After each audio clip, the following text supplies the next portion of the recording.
News that's just coming in. There's been a big crackdown on terror by the central government now. Home Minister Amit Shah has said that the Tehreek-E-Hurriyat (JNK) has now been declared as an unlawful associate under the UAPA. This outfit has been involved in forbidden activities to separate Jammu and Kashmir from India and to establish an Islamic rule. The group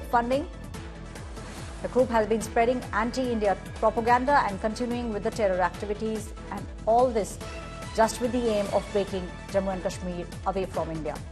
Under Prime Minister Narendra Modi's zero-tolerance policy against terrorism, any individual or even organization found involved in anti-India terrorist activities will be stopped henceforth.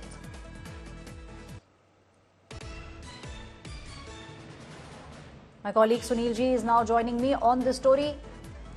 A big statement being made by Home Minister Amit Shah now, Sunil Ji, and we understand that this is under the Modi government's big crackdown on terrorism. Very clearly, any individual or organization which is now indulging in anti-India will now be taken down immediately. Absolutely, Aishwarya. After and 35A, there has been a major crackdown on in the Kashmir Valley, and what Home Minister Amit Shah has emphasized earlier also, we saw that Jamaat Shah's Jammu and Kashmir Democratic Freedom Party was banned. Jammu and Kashmir Muslim League Masarat Alam was banned under the Unlawful Activities Prevention Act. Government of India is showing zero tolerance and towards the groups who are indulging in anti-India activity. Tehreek-E-Hurriyat is the same group which used to organize. They used to give call for Hartal, Bandh, and times during those anti-India protests, Islamic State flag used by the protesters. So this group has been, youth of Jammu and Kashmir, they have been asking. This group has been asking the youth of Jammu and Kashmir to indulge in stone pelting. So now,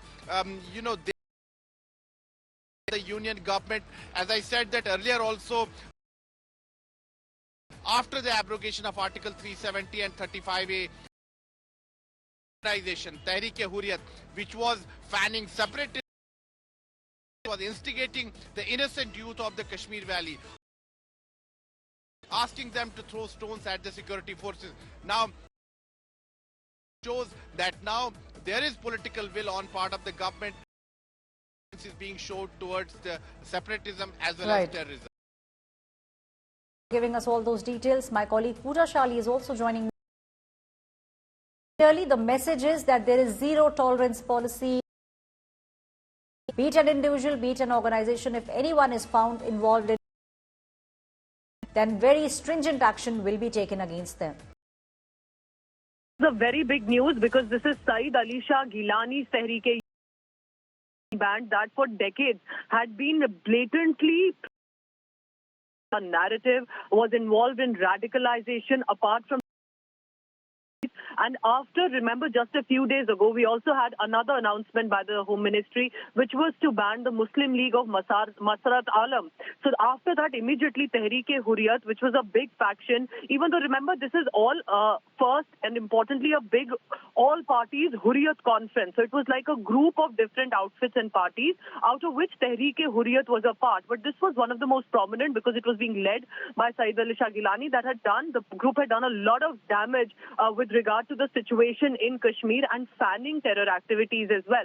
That stands banned, and it is important to mention that the clarity that has come in from the statement of the Home Minister is important. One, it says that it was spreading anti-India terror activities, supporting it.